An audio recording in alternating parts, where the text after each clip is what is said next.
I want to recognize our folks from Arkansas, and our State Commander, Mary Erdman's here. Where are you, Mary? Very good. Thank you for being here. And then also R.D. Kinsey and Steve Gray. And again, we appreciate you all so much and all that you do to work so hard for our veterans in the state of Arkansas. And we have a number. Certainly this is a very critical time for our nation's veterans, and it's so important that the Legion, it's so important that you're here. Don't ever underestimate how important it is here. Again, telling your congressmen, your senators, their staffs, which sometimes is even more important, telling their staffs how important these things are as we move forward. I know that all Americans are very concerned about employment security, but veterans in particular are struggling with meaningful employment and careers. This is certainly a very difficult economy. You mentioned, Commander, the Vow to Hire Heroes Act and the Veteran Skills Job Acts. As you said, certainly these are a step in the right direction.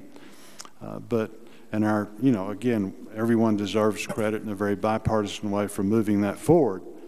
Yet there's still a number of things that we can do and will do in that area. On the other hand, we have to be careful. Certainly we want to do these efforts. We can't do those by mortgaging the futures of our children and grandchildren by borrowing money from people like China. So we owe this, again, to our veterans in the sense of their honor and sacrifice. But we can do that. Like I say, we can get that done, and we'll get it done. The failure of the Joint Deficit Committee has left us with the looming arbitrary cuts. Those have been mentioned, both from up here and down there. I'm pleased that the House, essentially passed a bill that said no, these impending cuts, aren't going to affect military families. And certainly I think that's all of our position. We'd like for the administration to clarify better, that's set in concrete.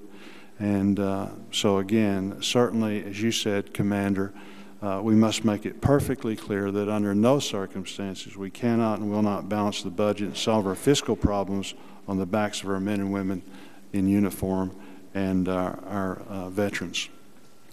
So,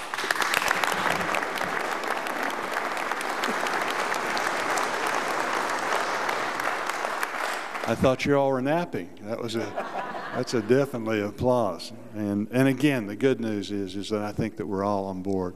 Thanks for your efforts with suicide prevention. That's something that we're working on very, very hard here. There's just a number of things that, in regard to that. The other thing that I'm concerned about is military voting. That's something that if anybody's got a right to vote, it's the men and women that are serving overseas.